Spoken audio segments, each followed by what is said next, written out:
Welcome to the Punch Up, where we make socially distant human contact with three of New York Comedy Club's favorite comedians and see how they're doing. I'm going to be uncomfortably close to the screen because for some reason the volume on my phone is fucked up. Do you want That's us all to fine. do it? Wendy, how's that? Yeah. Is that good for you? That's great. Is that like okay? Yeah, is that nice? I'm losing my mind in this apartment.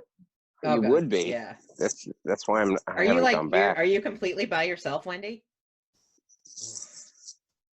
That's rough. It's me and my cat.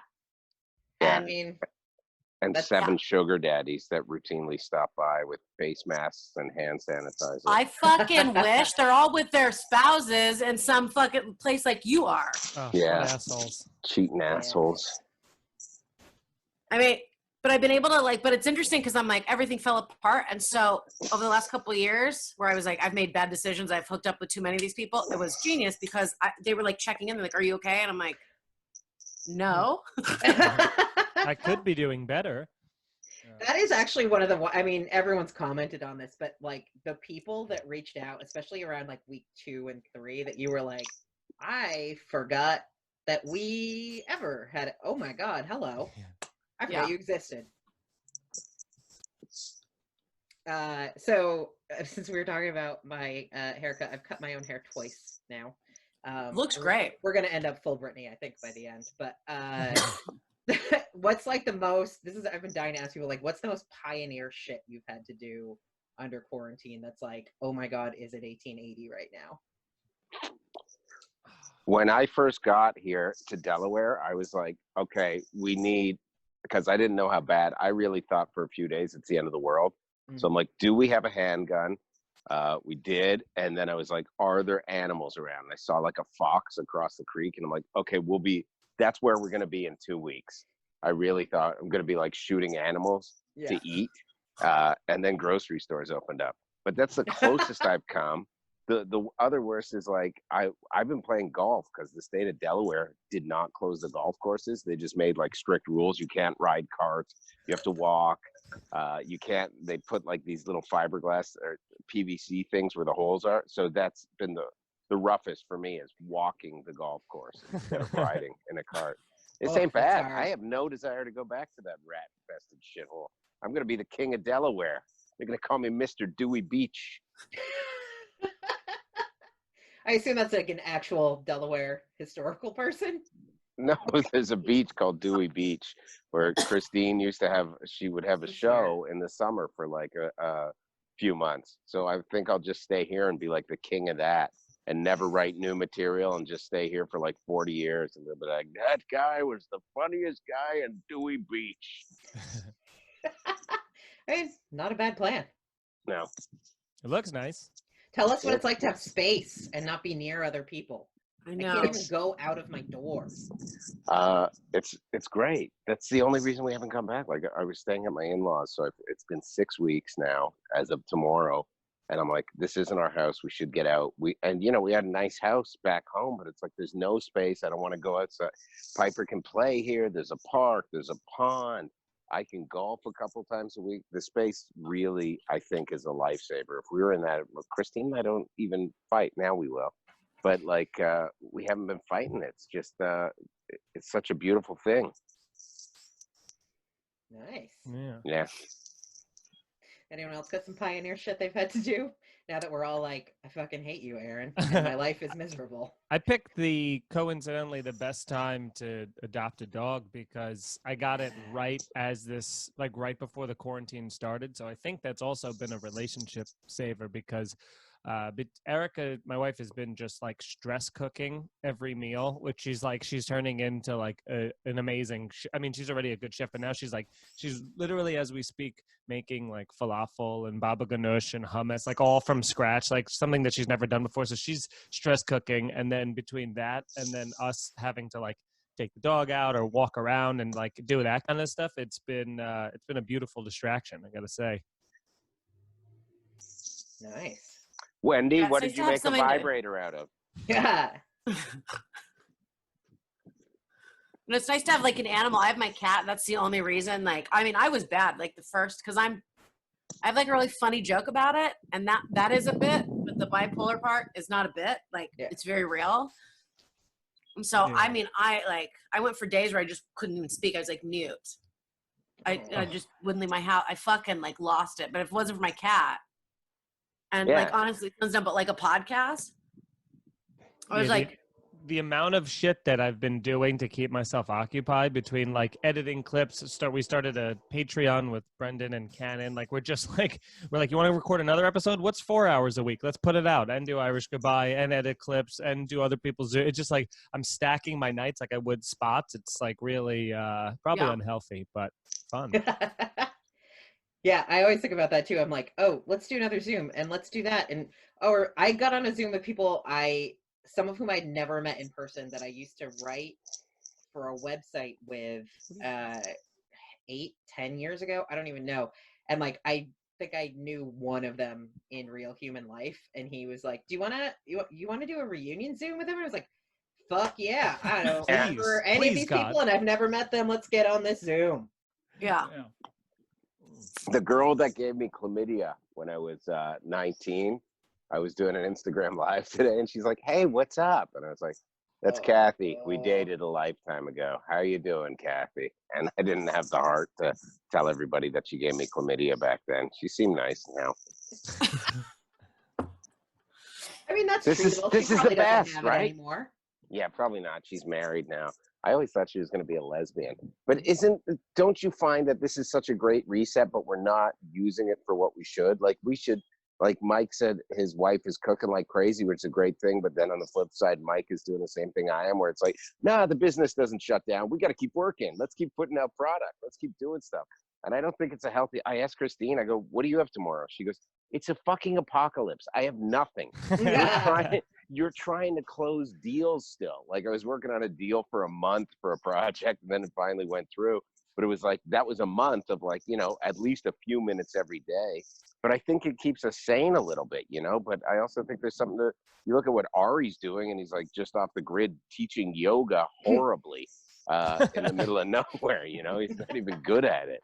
So I kind of like it. I hate to say it. Like, I'm not Jones in the way I think I thought I would be Jonesing to be back. And I don't miss the city. And I don't know how the city's going to go back to normal at this point. I don't know how people are going to be able to get back on subways in that city in the near future. I can't imagine it. Well, plus they said that Corona is most likely going to come back in the fall or winter. So it's like, even if things finally do start, like the train is like slowly going out of the station, it's just going to be halted again, which is great. And I agree the same with you. Like I'm in this weird spot with stand-up where I'm like, obviously I miss that and the hanging out and stuff, but I'm also, I think my mind is tricking or lying to me myself because I'm editing a lot of like the last couple parts of my album. So I'm like editing stand-up clips. So I'm every week seeing me on stage thinking, and I'm like, oh, that must have just been just recently, not 6 weeks ago or whatever the hell it was. It's like, it's a weird thing that my brain's tricking me into, being like, that wasn't too long ago. You're good. You're good. I bet it is though, because that's that thing they say about porn. It's the mirror neurons that like part of your brain when you're watching porn actually thinks you are having sex. Nice. So that same part of your brain is probably like, oh, I'm on stage right now. Yeah. I borrowed my wife's phone the other day because she was using mine to FaceTime somebody, and I was doing research, so I had to send a message to myself. So I had to open up Safari, and accidentally I saw she had a tab open, and it was girl gets fisted while being fucked and then squirts. And I had no idea. So now I got to fist my wife tonight. I had no idea that was what she was into. Now I got to fist her. And I don't like fisting. I did it once and I was weeping into a pillow while I did it. The last time I fisted, she was 19 and I had chlamydia up to my fucking elbow. The last time. You're ruining my sweater with leather elbows on it. Dude, I don't know if you ever saw that like viral video. I saw this when I was like 12, like too young on the internet, and it was a guy who kind of looks like you, Aaron, and he put like his entire bald head inside of a woman's vagina. This is impossible. It was a cartoon. Exists. You were watching Roger Rabbit. Dude, I'm telling you. I'll send you the video. It's crazy. Please do. It's like some Eastern European shit. Yeah. You know what I mean? Where They're like, they're in Cracovia or some shit like that. Did he go, hello. Old jokes. Oh, I miss it. Oh man, That's so I saw. funny. Oh, sorry. Go ahead. They do all that porn in Eastern Europe, and I lived in Budapest for a while, and there was one I came across. I was like, I think that's my couch. Like, I had a really distinct couch, and it was at a furniture store, and I was like, is that why my landlord bought that couch? Oh no. Heavy discount. You will keep culture when you leave. You must keep culture. Also, do not wash. We must have scent of you on bottom of couch, please. But like, so Wendy, you've got to have to be doing some things because like you've actually got a movie coming out during quarantine. Well, that's the thing is I have so I have 2 podcasts and I've been doing group chats with people on the Patreon, which is good. But it's same much. I try to keep myself occupied, but the way that my brain works, like I have, a lot of people have this, but like fear of abandonment. And so, specifically a fear of like things ending. When I was a kid, we'd go on summer vacation, and the last day of vacation, I would just be in the hotel room crying, and my mom would be like, come out to the pool. And I'm like, it's going to be over. So what's the point of enjoying it anyway? So that's how my brain operates. So when this shit hit the fan, my brain went like, click, your old life is gone, reset. So instead of like trying to hold on to and like, maybe it'll come back, I was like, everything you know is gone and fucking wipe clean, and it's a new stimulation game going to start. Because I mean, I'm mentally very unstable. And so I talk to myself. The problem is with doing all the stuff that we're supposed to be doing for our career, which is to now sit in the studio apartment with a cat, and like it would be healthy job-wise for me, like, oh, well, Wendy, make a sketch. So I was like, okay, so I'm going to dress up in makeup and wigs, talk to myself, or talk to people on a screen that are not there, and then edit it. It's like the last time I behaved this way, I was hospitalized for almost a month. I have this so it's really wild because I'm like, oh, I should do this. And then I'm like, this is bad. This is like bad behavior. And so I just will like do something, and then I immediately take a nap. And I finally am like coming out of it because this fucking documentary, anger, really, like I love, anger is a great emotion because it really pulls me out of being sad. I'll be sad and then I'm like, this motherfucker, and then it's like that. You know what I mean? Yeah. But this documentary is coming out, and that was, I'm like, okay, so you can't just sit around like, this is real. You didn't hallucinate this. And like, they're releasing it May 26th, which is good because it's on streaming services, but it's about doing stand-up, which is like a job that we can't really effectively practice right now. So I'm like, this is fucking bananas. So I'm like, I have to like get back in the habit of like, and specifically stand up. And you guys know the difference, obviously, like podcasting. And so I'm like, what am I going to do? So I'm doing tonight the first run, and I'm going to start doing this twice a week.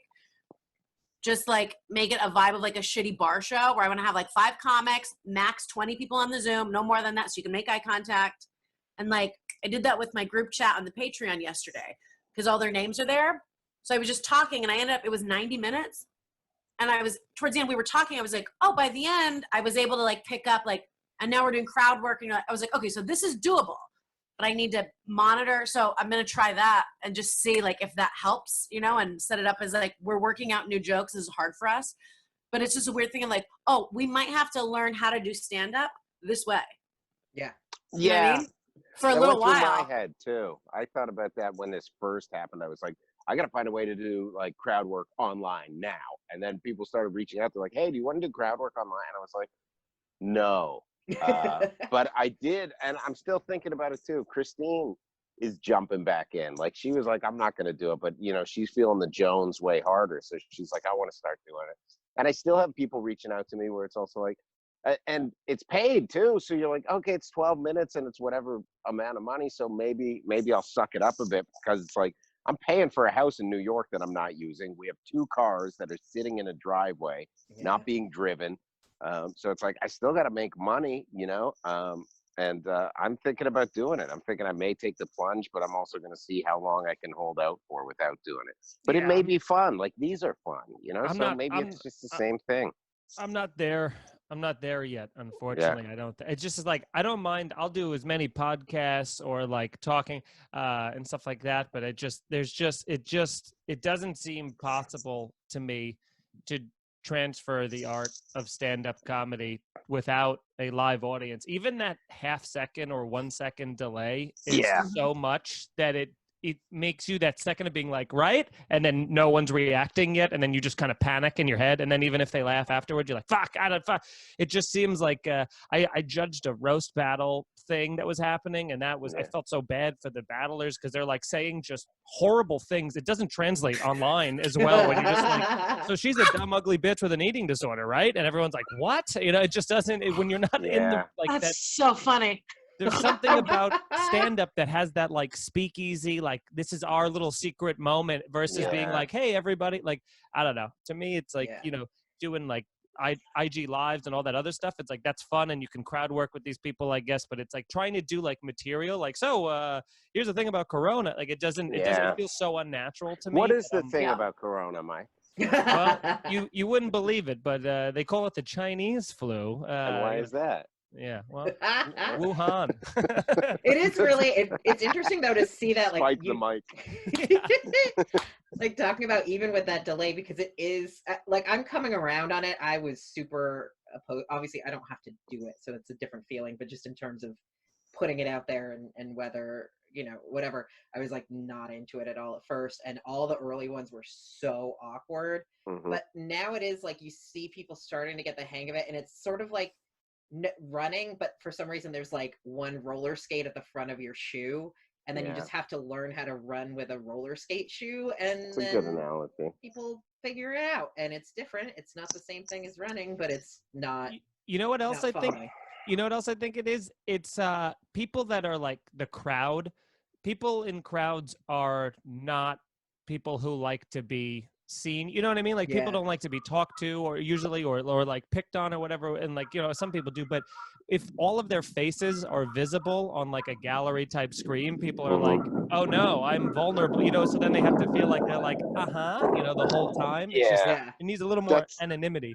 Yeah, that's one of the key things about stand-up is like it has to, the seats have to be not too comfortable. The room has to be dark enough so that they can't see everybody else's reaction. There has to be that group laugh that even if you push over the edge, one person laughs and makes everybody else feel okay about it. So it's a difficult dynamic. I really think if this continues, the future is going to be VR stuff, which some people were on to prior to this, but they were just VRing. You know, Gotham was doing a VR show with a live audience, but I really think soon people are going to be able to do something Zoom meets VR, where they're going to feel like they're really there in a club, and the comic's going to feel like it's a club too. So it'll be interesting to see where that goes. Yeah, that would be kind of cool to have sort of like a audio only audience almost. Yeah. Like you somehow you know they're there, but you don't have to look at their faces with their bright light on. Judge them judging you. It's like, what's that episode of Black Mirror, 500 Million Merits or whatever that is? Do you remember that episode? It's like such an old show, but it was like people lived in these tiny little rooms and you had to like earn tokens and then you got to audition to like be out of this thing. And you remember? And so they would perform and they would all like be they're like these Sims, these projected in this big virtual audience, like an American Idol type of a thing. But that's like what we're in fucking now, which is like, can you make some shit on your phone that makes the people, you know, it's like, and then we get to go live where Aaron's living. We get to go outdoors. That's your prize. Well, that is the one thing that's very interesting, because I'm like, if stand-up doesn't, the whole reason that everybody lives in New York City is because that's like the stand-up Mecca. If the stand-up Mecca was in fucking Des Moines, we'd all be living in Everyone Des Moines. will be gone. If it doesn't come back, and, you know, I've talked to some club owners, they're like, June 1st, half capacity, we'll be ready. Half capacity, I'm telling you. I'll tell you after. They go June 1st. And then I talk to someone else, and they go Thanksgiving, possibly. They go packed by Thanksgiving. So I mean, there's different I don't think takes on it. packed is an option for a couple years. That's insane. I have a club. Medically. I have a club that's asking me. I have a date in Seattle in the mid-July who just asked me they confirmed with me. They're like, "You still good to do it?" I'm like, "Are you?" And then they also asked me to send like a promo video over to like promote the date. And they're like, "You can just not mention the whole pandemic thing. We're trying to keep it positive." And I'm like, "Well, that's going to be tough." If it's you, just your profile is you just in a full beard crying in the shower, like, holding up the date. You're making me get on an airplane. Like, what kind of, how are you going to be, your beard's like super long, you're just like, July, whatever. By that point, we're not even going to be using a calendar. So you'll just be like, in 3 fortnight. You're going to look like a fucking wizard. People are immensely insane. Your fingernails on the mic like Howard Hughes. Oh. Yeah. He just and like you could do like a cute where they accidentally walk in on you and you're just like organizing your jars of piss on your thing. And you're like, oh, hello, I didn't see you there. Hopefully I'll see you in Seattle. I love the hello, I didn't see you there. God. It's gonna be. It's like if the comedy clubs aren't there, why go back? Like, Right. I'm literally last night I was talking to Christine and I like Courtney. You guys know she went down to Florida. She was with us for a while and then she drove down to Florida. She loves it. She's like, I'll come back for a few months, but then I'm going to move permanently back to Florida. So I was like, let's look at houses. Dude, I could live in a mansion in Jacksonville on the water and have a boat and just do like, do the in hot water, Gum Fridays, do this other show and maybe do stand-up when it comes back in Florida because there's enough big clubs there. Those improvs are all 400 seats. So even if they're like quarter capacity, you still got 100 people. You could still work weekends. I'm not saying it'd be all the time, but it's like, what are we doing living like rats in this city that may be extinct soon? I don't know. Some people are like, no, this is just like 9/11. We bounce back. We're New Yorkers. So there's so many different takes and you don't know. I don't know in my heart if we're really going to recover. I really don't. I'll tell you what, I am straight up excited for when they do open back up because as a guy who's just starting to get weekend headlining places, I will take any excuse why I'm not selling 300 seats. I'd be like, well, listen, man, the Corona. That's We're only allowed to have 90 people here. 50 tickets. I mean, what can I do? This guy draws like crazy. You got 50 people in there. Oh, God, we got a door deal. This guy hard. Here's your $18. All right. Well, we actually we're getting to the wrap up point. Berg, I wanted to talk to you a little bit though about you got an album that just came out. Yes, 25 cent. Oh no, that's my documentary. Sorry, I got confused. American Etiquette just came out.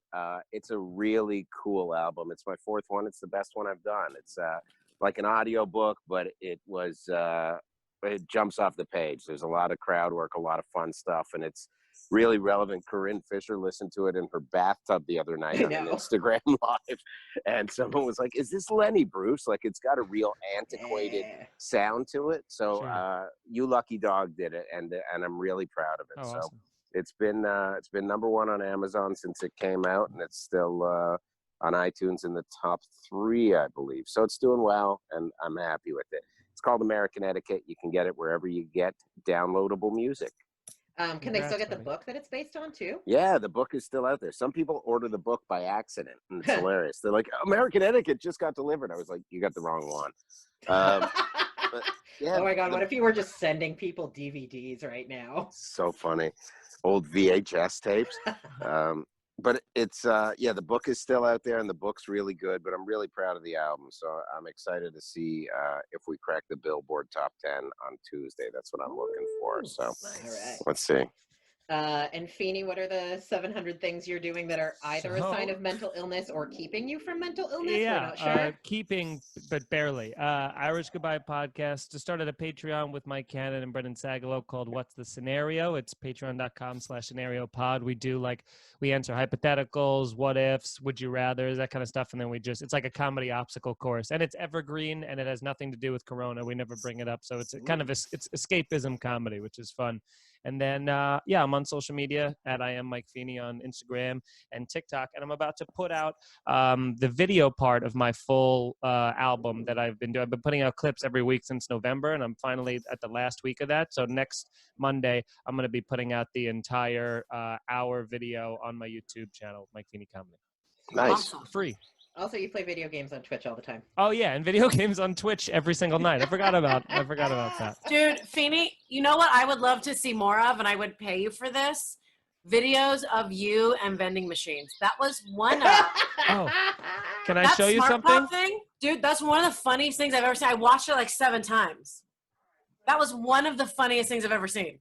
I need to see this. This is what the company, both the vending machine and Smart Food, sent me. No way. It's a horse's head. Stop it! What is it? I can't see it. Say Dude, It's a something. giant box of smart food. I mean, That's there's like That video- 67 bags in here. It's out of like look, Nice. look like these size Yeah. and these size. There's there's so many. We're good. I'm That's- good forever. Yeah. so awesome. No, that's one of the funniest videos. I was just crying laughing at it. It Thank was you. I so gotta great. watch Thank you very this. much. Where do I find this Oh, video? dude, it's It's on my So Instagram, funny. Man vs Vending Machine. Okay. yeah. That's all I want to watch on TV. I was like, this would be a series. All right. Well, thank you guys so much. It's been lovely to see your What's faces. Wendy's documentary? Yeah. Oh shit. Um, We oh, started talking about it, but we didn't say the name or anything. Yeah. Oh, the documentary. So it's called Funny Pains. It comes out May 26th. The post, I'm not sure of all the details yet, but it's going to come out on one of the streaming platforms. So we have a release date of May 26th. And it's a documentary. These guys, when I first moved to New York, like I'd been here for 3 or 4 months. I was performing at Point Break. I don't know if you guys ever did. It's a Times Square bar, like some shithole dive bar, 4th floor. I know that one. 15 folding chairs. But he was going around. He wanted to make a documentary about a comedian that was not famous, that was like trying to make it in New York. He wanted that because he hadn't seen anything like that. So he was going around to shows to find someone, and he saw me, and my head was shaved at the time, and I was fucking. And he was like, "I gotta follow you," and I'm like, "Whatever, motherfucker." And I'm always like, "This isn't real. I might be hallucinating it," but it was real. So they followed me for a year and a half, and they followed and it's really cool. Like New York Comedy Club's in there, and it shows when I was doing like guest set. It's just very interesting to like a time capsule and doing shows where they're like 5 people, 6, like when you're doing the shit gigs when you first get here and you're like trying to figure out what's happening. Sure. So they followed me for a couple of years, and then we did interviews. We had got panel. It's like Jim Norton, Nikki Glazer, Mayron Kagani, Andrew Schultz, Bonnie McFarlane, Rich Voss. If I'm forgetting someone, I'm going to feel like a cunt. Yamanika is in it. So it's a really interesting documentary. The whole point, and it actually is kind of interesting, the timing that it's coming out, because this guy's whole angle is how comedians make something funny. Like, how do you turn something that's traumatic or painful or like a shitty experience into a joke, or how you perform when you're going through something traumatic. Like you can't get popcorn out of a vending machine. I imagine something like that where you're just like, this is going to break my spirit. Yeah. But no, make a video. That's awesome. But yeah, so that's, which is why I'm like, well, I have to start something to practice, because the documentary's not about like Wendi Starling is crazy but somehow manages to take 7 naps a day. Because if that was like the documentary point, I'd be like, oh, I'm nailing it. I can do press for that right now. But it's like she wants to kill herself and she makes sentences, and I have to like work on the sentence part now. Yeah. So I'm like, The other thing's there.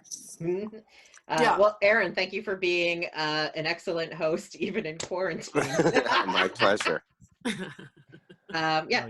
Thanks, guys. It has been delightful. Awesome. Thank you. Thanks for Have a having lovely me. rest of your that's fun. weekend. It's nice to see you guys. Nice to see You you. too. Bye. Stay Love you. safe, everybody. Bye.